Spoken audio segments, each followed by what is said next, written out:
Hello, my name is Rich Howard, owner of Architectural Builder Supply, and this video is to bring you a closer look at the Trimco part number 975-1.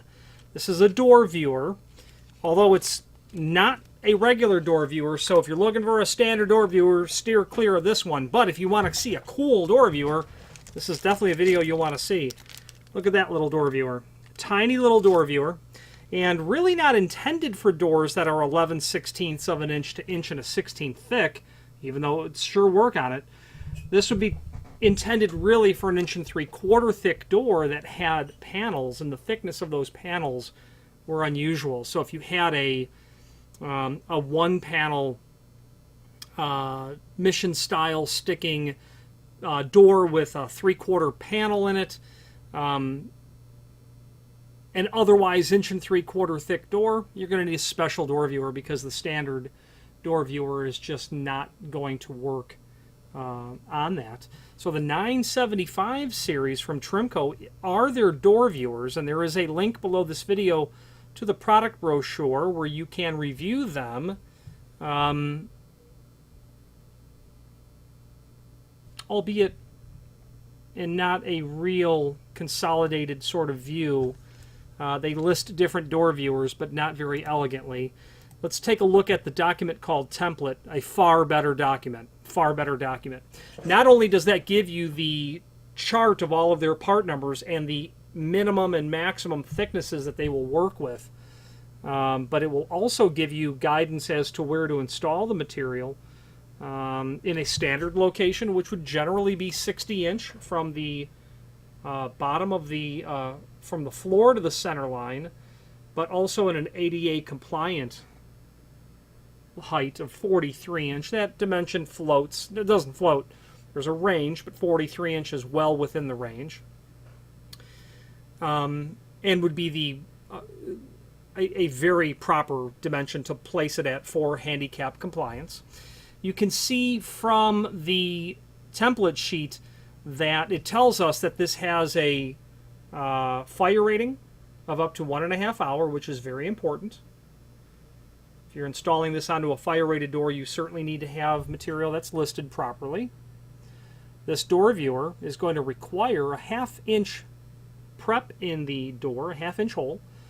And let's take some dimensional properties of the item. It's a tiny little door viewer, so let's get the caliper out.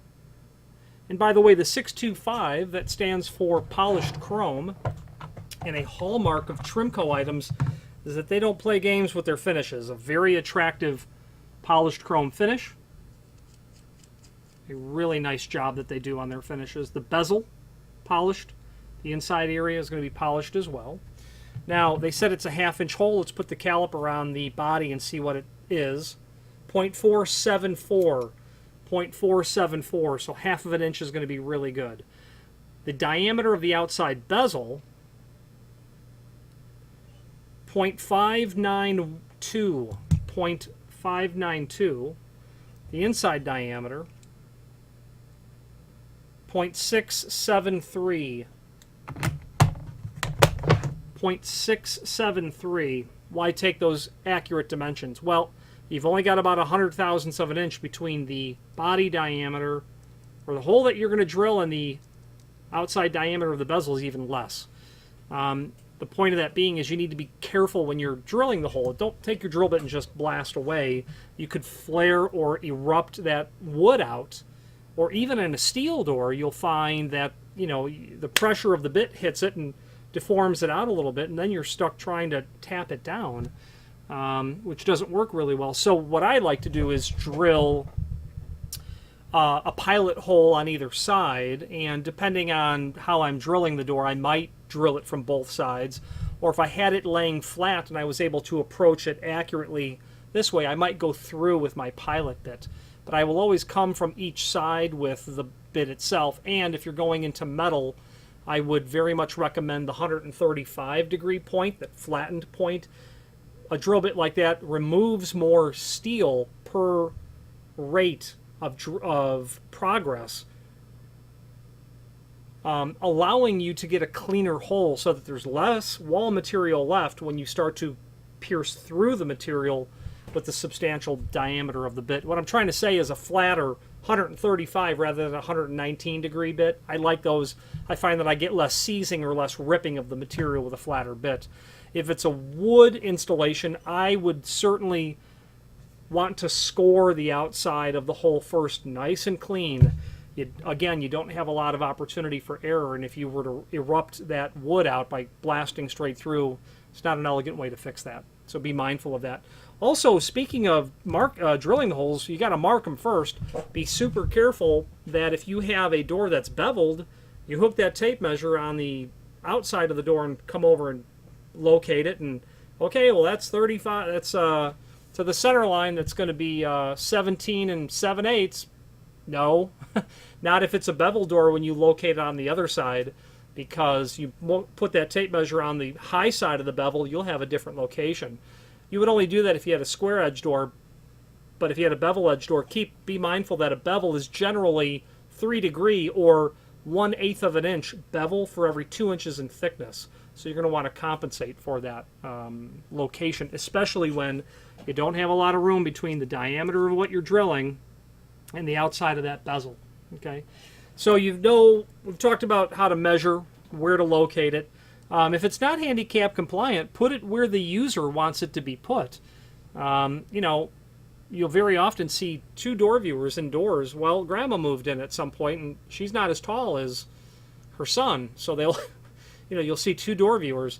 If it's not handicap compliant, install the viewer where it's comfortable for the user. 60-inch is indeed a standard location. However, that may not be the best location for all users.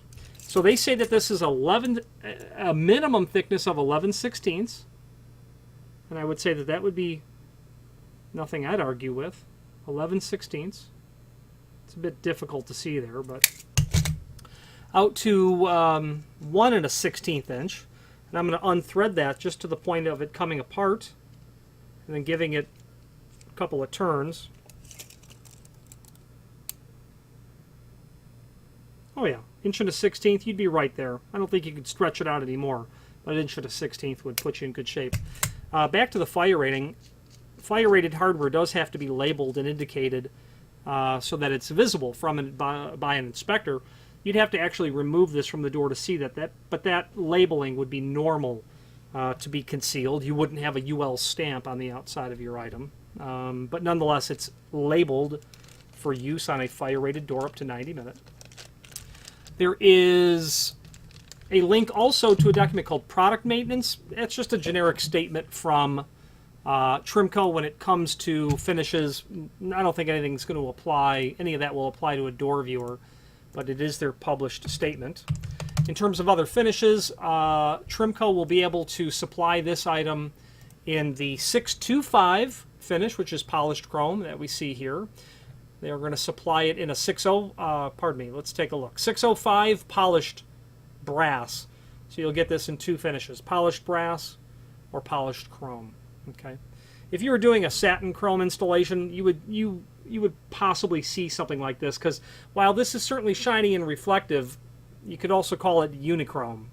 A little satin, a little polished, but being Trimco, this is absolutely polished. But wouldn't be unusual to see this on a satin nickel, polished nickel, satin chrome sort of installation. Going to be used in those instances when you have an unusual panel thickness. Having it fire rated with a panel, you could certainly bump into that.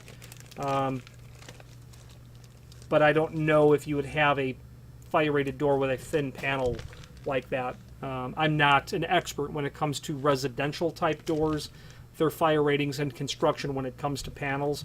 Obviously it exists, or this item would not be available as a UL listed viewer. Finally, there's a link below this video to the manufacturer's page where you can pull up not only all of the Trimco products that we sell, but also a link to the manufacturer's website, as well as a link to the full product catalog. Now, I am a fan of Trimco in every regard. They went through a period of long lead times, change in ownership, even longer lead times, bad lead times, and then they have really got that engine into gear, and they are chugging along quite nicely. And I enjoy the new ownership because they're interested in making a name for themselves. But what hasn't changed is what I have always said about Trimco. They will have lead times because they're a manufacturer. They make to order. They have lots of things in stock, but they're a manufacturer of of incredibly high quality trim and auxiliary hardware to order.